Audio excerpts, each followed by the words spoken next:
Oh God, just this one time, oh God. Just going right overhead. Oh God. No, my favorite thing. Yeah, never again.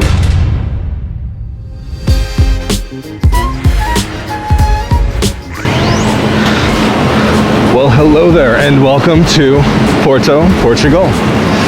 Today I am just getting off now at the main central station here. It's called São Bento.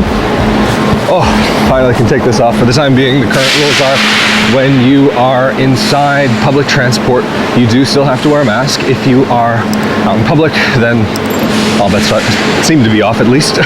But for today, I can't say that there's a particular plan other than really just coming to explore the city, maybe try to get lost a little bit, have a little bit of fun along the way. I have a rough idea of some of the places that I would like to check out.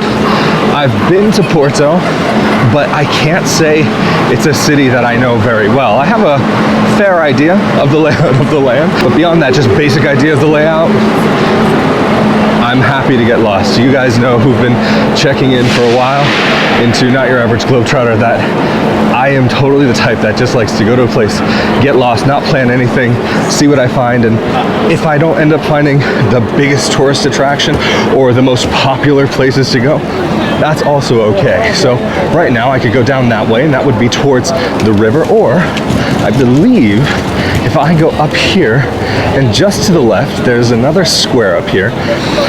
Some of you who maybe have looked into Portugal before, you may know about the library, not library, I'm translating from other languages here, the bookstore that is supposed to be the inspiration behind the look for Harry Potter.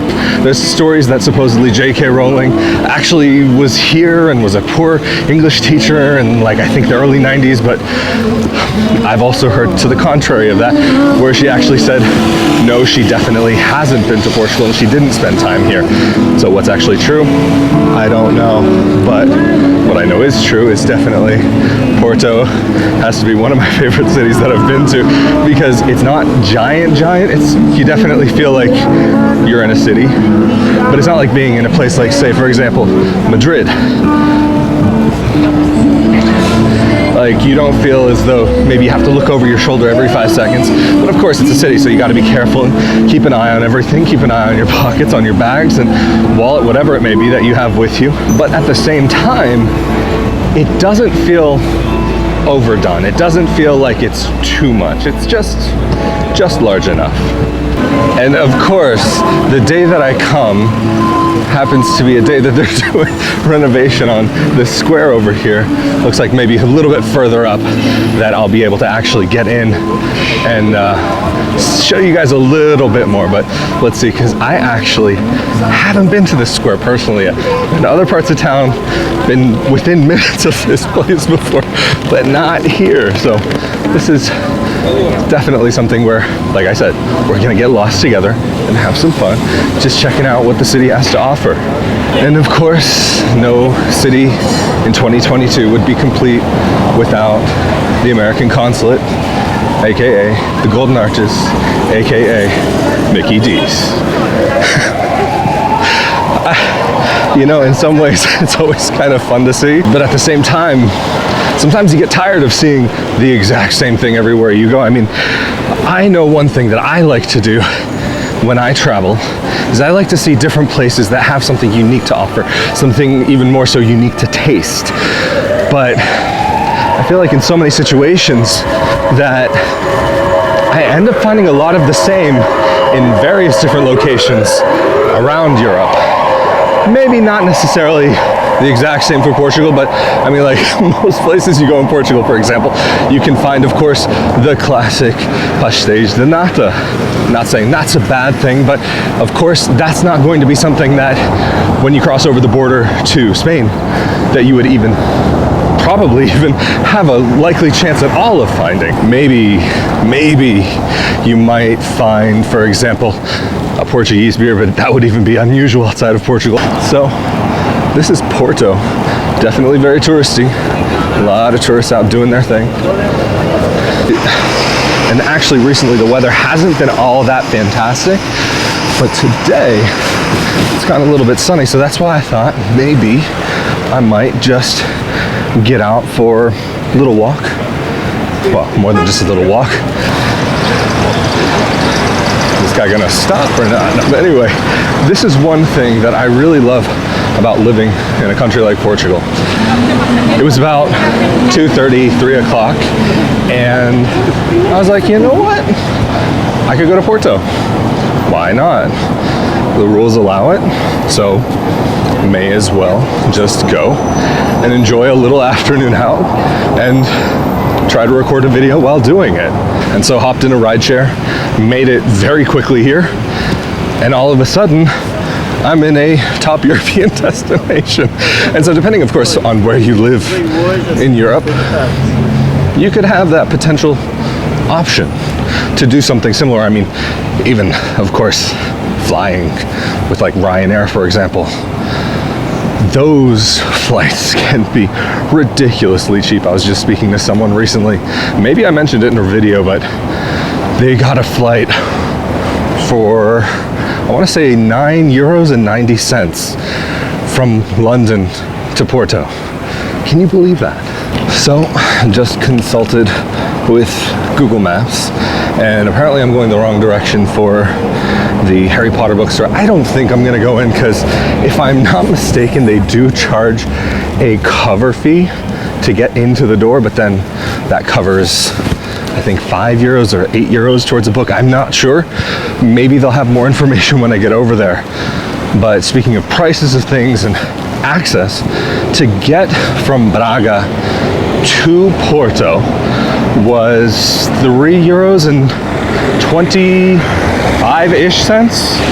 If you have to buy, because they have also a ticket, a refillable ticket. If you get the ticket, then you also have to pay another 50 cents on top of that. So for my trip total, it was €7. There are multiple options to go from Braga to Porto. There's basically 3 options. 2 of them cost that lower €3.25 fee. Then the other one has 2 more prices associated with it, and it comes out to be like €15 for second class, and I think 20 or €25 for first class. So, and sometimes for not that much of a difference in the length, the duration of the trip, doesn't make so much sense. If I had to be here for work for something and it was like my only option to get here at the correct time, then yeah, of course. But to be able to go an hour roughly, I mean, as little as 40, 50 minutes for round trip, €7, not bad in my book. I mean, even when I was in Italy, for example, you would pay potentially more than that to go one way for a roughly similar length trip. So one thing, if you do come to Porto, Oporto, you have to be very aware that it is I don't even want to say necessarily a hilly city, but it's almost a mountainous city. Oh, look at this over here. This is so cool. That would be such a fun way to see the city. Can you, wow. Interesting. Maybe I have to come back sometime and check that all out. Could be fun. Oh, I love those old cars. I'm not a car guy, but those old cars are definitely something that I have an appreciation for. Also here in the city, I believe they do have a tram, but I haven't seen it. I mean, I know there's definitely the tram tracks over here. A city I for sure can say that has a really awesome tram line is Lisboa. Fantastic way to be able to experience a unique flavor of a very Portuguese city. In a future episode, I definitely want to come back because, of course, Porto Portugal, Porto Portugal, is very well known for a particular kind of, I guess you could call it liquor, wine. It's called port wine. This is the city that it's from. And definitely there is also another specialty from the city that is worthwhile trying, francesinha. It's a monster sandwich. It's absolutely insane, but I guess probably better for a future episode. If that's something that you guys would be interested in, let me know down in the comment section below. But of course, I have to thank you guys for being able to make stuff like this possible. If it weren't for you guys, I wouldn't even be able to consider having this project to be able to continue. So really, thank you for your support. So in this little area that I've found myself in right now, there do seem to be quite a few bookstores, and I'm not entirely sure the location that it's showing me on the map is correct, nor do I really care. But whatever. It's cool to find the little back streets. Like I said, this is what I enjoy about going to just a random place in a random city to just find a unique situation, a unique experience. For a second, I almost thought that said HP, but HD. Not quite. I don't believe it even says anything about Harry Potter on the front anyway. 2 shots, €3. I mean, I know Portugal's cheap, but that's almost impressive. Okay, Jack Daniels isn't exactly expensive, but I do find myself sometimes quite surprised by what you find regarding pricing in this country. Even some of the things that might be, relatively speaking, more on the expensive side are much lower cost than what I would expect to pay really in just about anywhere else in Europe or even North America. It's really amazing sometimes. Is this the place? No, that's not it. It just has a funky, interesting look to it. There's a line over here. I think I may have found it. So yeah, definitely not going in today. Definitely not gonna happen. However, what does look interesting is there's a church up here with some beautiful Portuguese tile work. But I would assume that this has to be the library. And oh yeah, that is definitely it. I'll try to find a picture online so that you guys can get an idea. It's beautiful. No way.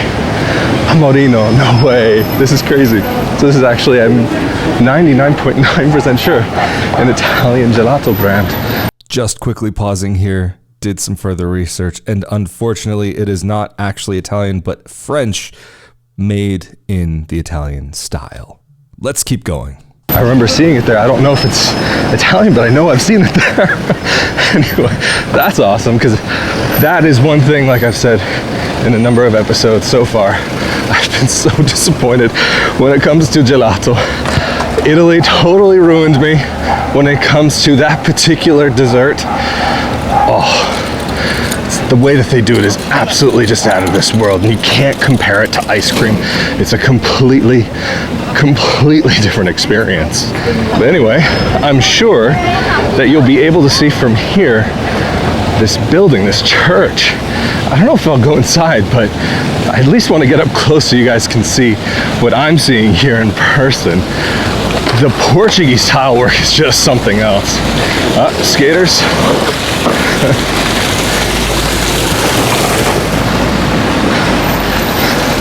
You don't see too many skaters in Braga, so for me it's kind of fun to see actually. I have a soft spot in my heart for skating. Wasn't a skater, but definitely have an appreciation for the sport.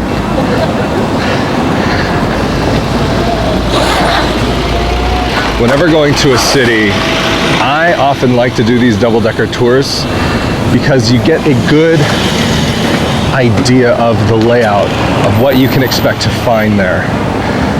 However, sometimes they show you more than is necessary, but definitely worth checking out in my opinion, just simply for the fact that maybe you might think that the city is bigger than it is or smaller, and you get a really good idea of what you can actually find. Wow, look at this. And I don't think I'm going to go inside. Look at that. Who knows how long that's been around. There's a 6-pointed star with a Lion of Judah. What looks like could be 2 tablets. I've heard that there were some of these pieces of art, some of the religious pieces, that were actually painted by crypto Jews. Not crypto Jews as in like Bitcoin. Crypto as in undercover, hidden. And sometimes they would put like little iconography to just give a little something, because of course there's a relationship between Christianity, Catholicism, Judaism. I mean, not necessarily Judaism to the others, but the other way around. Sometimes these people who had to live hidden lives would want to express themselves, and art was one way of doing that, especially when you could hide it within the confines of a large piece for the church. Looks like there's a little craft market up here, but I'm not sure how much of it is hand done.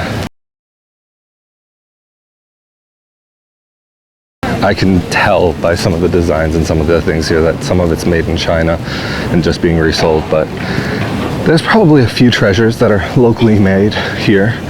Some of the cork stuff will probably be done here, but to what extent I'm not sure, because there actually is a lot of manufacturing done here in the north of Portugal, like a really shocking amount, and a lot of it really ends up being like textiles, but you do find other things that are made up here in the north, so some of it could be Chinese made, because unfortunately whenever you're traveling, like whenever you're finding, say, magnets, a lot of those are actually made at like 1 or 2 factories, at least in the same city, somewhere out in China. Not that that's inherently a bad thing. However, what's the thing that I'm not crazy about is that if I'm buying something from a place, I like to buy something actually from there, not just sold there. So this may look actually interesting to some of you guys. They have tuk-tuks here in Portugal, and I just recently read an article that actually there's a factory or a company, whatever it is, that manufactures some of these vehicles, and they've just moved to Portugal from Thailand. That's a cool little mall in the middle of everything. It's like super traditional over here, super Portuguese, and then very modern. Could be anywhere. Interesting little juxtaposition. Okay, so here are the prices for the rides. 80 euros for just the old town. Oh. Yeah. Not gonna happen in this episode of Not Your Average Globetrotter, that is for sure. Maybe in a future episode. Who knows? Wines, liqueurs, ports. Bacalhau. Portuguese dried codfish. Anyway, I'm headed downhill. Hopefully this will take me to the riverfront. Well, I'm sure it'll take me to the riverfront, because anything downhill will bring you to the riverfront here. A lot of artists and a lot of hand-painted things up here in Portugal. In Portugal in general, there's a lot of very creative people. A lot of musicians, very talented, a lot of very talented artists. And actually, one of my favorite YouTube channels ever is based here. I can't even really think of the name. Maybe Make Everything, or it's a maker channel. And it's a woman who's from here who just makes stuff. She just builds. She's built her own wood shop. She's built an apartment for herself to live in, I guess. It's a really cool channel. It has nothing to do with expat living or anything like that, but it's a channel that I definitely enjoy, because I like that maker stuff, working with your hands, building. But I'm gonna stop myself talking about that, but just take a look at this church right over here. That is beautiful. Massive. Anyway, which way do I want to go now? I could go really anywhere from here. Dark alley.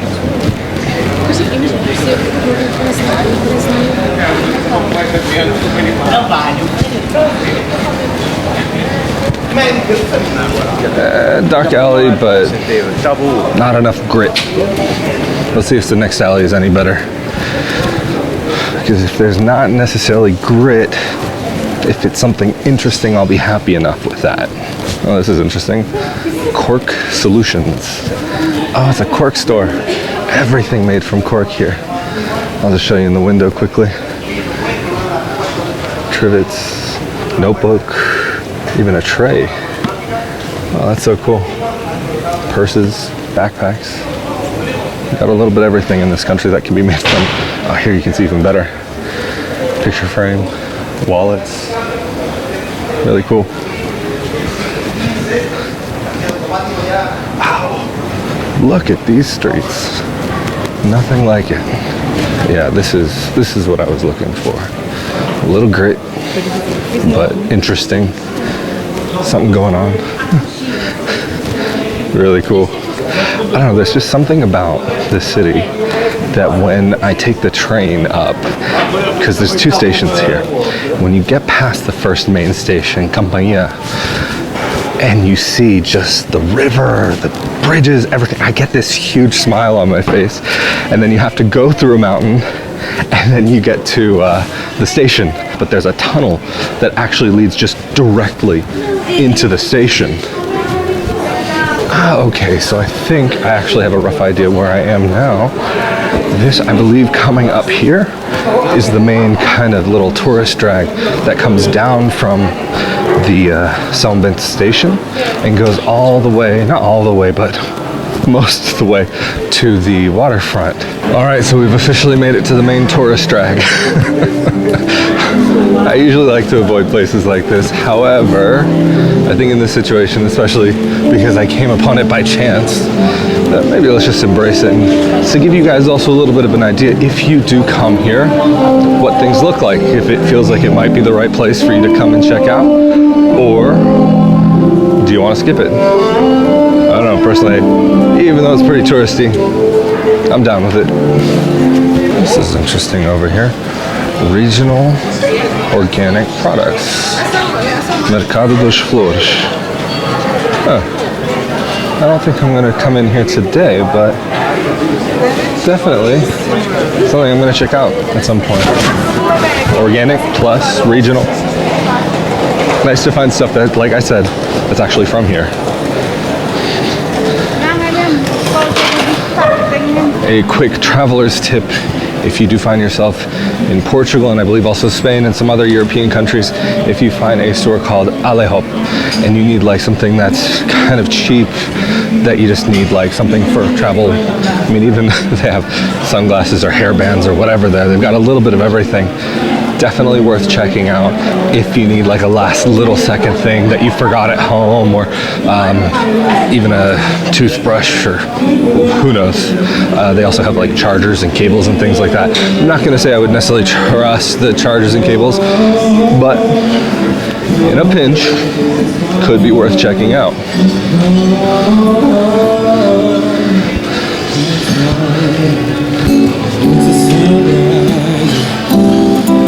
Those brown eyes.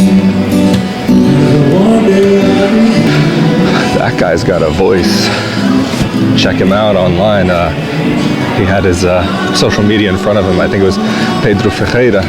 Always plenty to see in this city. Anyway, now we're just headed in the direction of the river. Again, like I said, if you go downhill, eventually you'll get to some part of the river. There are some parts of the river here that have more going on, and of course, definitely quite touristy. But if you come to Porto and you don't go to the river, have you been to Porto? I don't think so. So that's why today in this video, we are going to the river. It's just down this block right here. You can see it, I think. Yep, there it is right there. Yeah, if you do come to the city and your knees aren't the best, or you do have some problems with walking or accessibility, you may want to think about how you can get around with a car or taxis. There are certain places, even by the riverfront, where you actually can get a taxi from. But if you're coming here and you have maybe a relative, for example, who has to travel in a wheelchair, this unfortunately may not be the best choice of cities to travel to.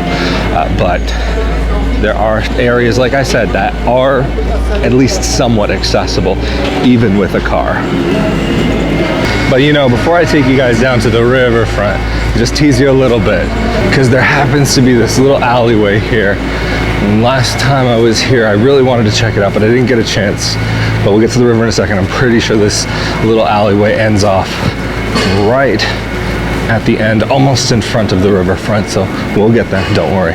Seems like a chill place to maybe grab a little bite to eat. The only thing that concerns me is that when I see a menu in a ton of languages, it tends to put me off a little bit, because of course, you know, then they are catering to the tourists. But this place here, I don't know, looks pretty local. It's in a super touristy area, so hard to tell in this area what is going to be like a proper local special and what's going to be a tourist trap. Like, for example, these types of restaurants are probably going to end up being a little bit more of a tourist trap. Not necessarily the best things that you will eat. However, what I will say is just up here in front of the river is one of the best pastéis de nata that I have ever had. It was one of my favorites. Am I probably going to find another one that I like more in the future? Yeah, but this one in particular was fantastic. So I'll show you where it was. I'm not going to get one today, but if you do happen to come, you'll see the location and have a little fun treat. But anyway, we're here at the riverfront. This is the place to be. You can take boats out and go out, and what a place. And look at the bridge. So when you're coming from Campania, what you do is the train comes along there from the opposite direction, coming this direction, and the train station is just up there. And so you have this beautiful view of the river, the bridge, boats, everything that you see here in Porto. But look at the city. It's so cute. I love these buildings, how they're all so close to each other. It's so cool.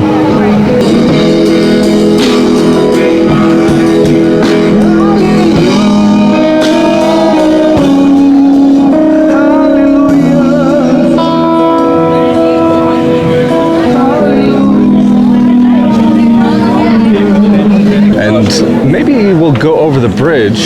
Last time I was here, most of it was covered up and you couldn't really see anything, but definitely, again, like I was saying before, if you come to Porto and you don't come to the riverfront, if you don't go to the bridge, I'll add that on, then did you really come here?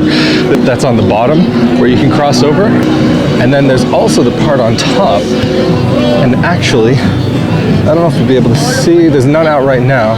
There's one poking out, and there are these little cabins that you can actually take up and go, oh, maybe there's a few you'll catch there, and then take it to the top, and then you can cross back above.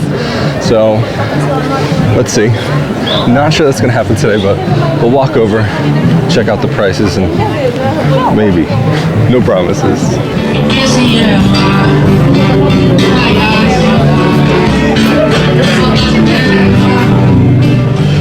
A little bit of Brazilian music. Again, just in Porto, seeing the city, a little Brazilian music in the background, definitely some things that get me smiling.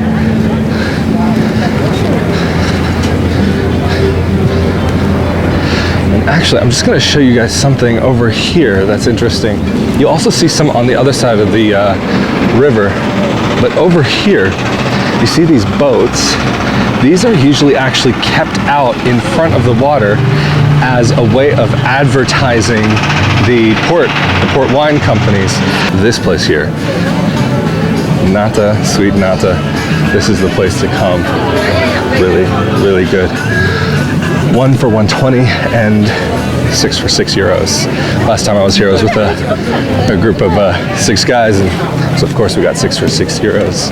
But just now, as we are crossing over the river, I thought I'd tell you a little bit more about the Rabelo boat. The boats that I showed you before. Later on, in just a sec, I'll show you some more on the other side of the river because there are plenty over there. Unfortunately, right now, at the time of recording this episode, there's been a lot of construction going on, so you don't see the full view from both sides, but in just a sec, there is a little bit more of a view. Anyway, these boats have been used for centuries to transport people and goods along the Douro River, the river that goes through Porto. And they weren't just for people transport, but they were also for transporting port wine, because there are some parts of the upper Douro that are dammed off and have locks, and so they needed a way to be able to easily get through some of the shallower areas of the river. And so that's what this little piece of Portuguese history is, these boats that are still kept there today, just more so for the looks than for practical reasons. But just also another little tidbit about the Rabelo boats. According to Wikipedia, Rabelo means little tail because of the timber projection that comes out from the back of the boat that they actually would have used to steer the boat itself. But anyway, let's get back to the rest of walking around here in Porto. And so now we are on the opposite side of the river from Porto. And look at that city. I don't know if the camera even properly captures this, but it's really such a sight to see. So cool. And then so you see, like I was talking about, there's some of those boats over there that are just in front of this area, and you can get port, sit down, get some tasters, try a bunch of different ones. It's cool. Of course, this is all like super touristy. This is not a video necessarily about where to go to find little hot spots, but just a video getting out and having some fun. In a future video though, I do also want to get out and go to some of those places that are off the beaten path, because they definitely exist, and some of them just have these really awesome experiences that you can only find like here. And the flavors, the sights, the sounds, the smells, it's all worth checking out. Anyway, all the way along here you find these little boats, and mostly in this tourist center area. There's other areas a bit further down that you can go and check out and could be worthwhile, but this is mostly where people end up coming to. And there are some things that you do see here that are definitely not traditionally Portuguese. They're not normal here. For example, there's at least one place here where you can get bacalhau, Portuguese salted dried cod that's been rehydrated, but with cheese on it, which is not traditional, definitely not normal. I don't know, to me it sounds very strange. So from here it's a little bit difficult to see, but there's that boat there that says Porto Cruz. And so here it's affiliated with this place. It's a restaurant as well as a wine shop, and they've got a terrace on the top floor. So that might be like a very touristy, very extremely touristy experience that I might personally say could be worth checking out. Have I ever done it personally? No. Would I? Probably at some point in my life, as long as the prices weren't absurdly ridiculous. But maybe like with friends coming from out of town, from another part of the world, I think that type of experience would be a really fun one to have. And while just walking along here, I did decide to take a quick little look online to see how expensive it would be to take one of these cable cars. From what it said online, €9. Is that the actual price? I don't know, but I'm going to assume it's correct. Sometimes online prices can differ from the actual price, but I do think that for this video, it will be worthwhile just to go up and have the experience of crossing that. Normally it would be something I would do, like I said before, if I had friends who were coming in to visit, but maybe this one time, maybe. All right, so here is what would seem to be the ticket office, because this is the place where it all comes in, and it goes up in there. I don't know if my arm's probably not long enough to show you, but this is the place. So let's see if it actually is in fact €9. Okay, so just got my ticket, and one way €6, round trip 9.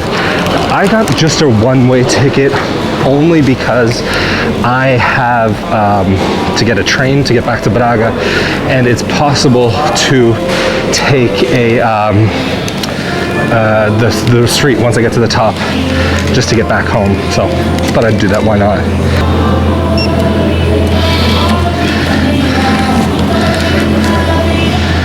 Hope I can get one to myself. Doesn't seem like there's so many people here. Posso entrar? Well, I got lucky. I think there's some people coming up now. And So let's see how it goes. Hola. Speak English. Sure, why not? It's just about paragraph. We take off all the visitors. When you get to the other side, it's up to you. How much? It's 10 euros, but it comes with a city guide of Porto and 2 more postcards. Okay. All right. So they do actually, it's cool here. They can take your picture if you want. It costs an extra 10 euros. Am I gonna do it? Maybe, I might. Just this one time. Normally I wouldn't do these things. But wow, what a way to see Porto. This is crazy. I'm gonna have to show you guys from this direction because this is something else. I don't know if I'm allowed. I'm alone in here. I don't know if I'm allowed to take it off. They said I had to have it on. Whatever, man. Oh, is the bump coming here? Oh God. Yeah.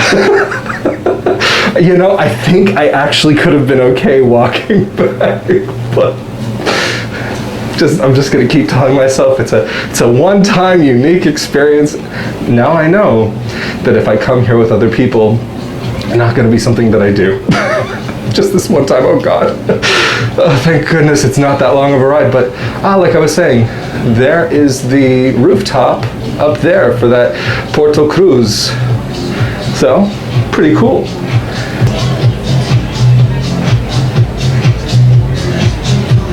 Just going right overhead. Not sure if you guys can see, but you know, I think next time that I want a nice view above the city, maybe I'll just go over there to the rooftop. Oh God. Not my favorite thing. Really not my favorite thing. I was thinking, oh yeah, no, it'll be nice. It's just a faster way to get back to the center. I'm not gonna have to climb up the big hill over there. Oh, wonderful, fantastic, great. And if you move just slightly, it moves too. Yeah, never again, never again. Oh God. Yeah, I'm like honestly trying not to shift my balance at all. It's getting to the end, almost there. Oh God. Oh, let this be over with. Whew.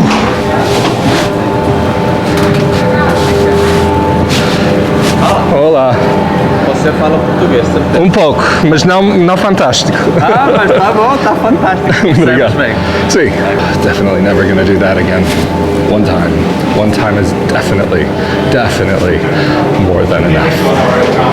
Let's go over here. I think I'll be able to get a pretty good angle of the city to be able to check out. But it is definitely a gorgeous view of the city.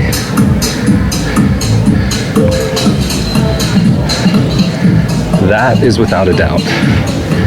10 out of 10 would come back to this point again. Taking up the cable car. I don't know. All right, so I just now checked on the times that I have for my train to get back to Braga. And unfortunately, I do think that it might be the best thing that I do just head directly to the station. So unfortunately, there's not gonna be any food in this video. Just a brief little outro saying a huge thank you to those of you who've watched and subscribed and shared this video, shared this channel, shared this project with your friends. Truly as well, thank you, especially to those of you who helped to make these episodes possible through Patreon, patreon.com/Rafael di Furia, rafaeldifuria.com/Patreon, as well as the shirts, mugs, onesies, and more, of course. All of the links are down below in the more info section below this episode here on YouTube.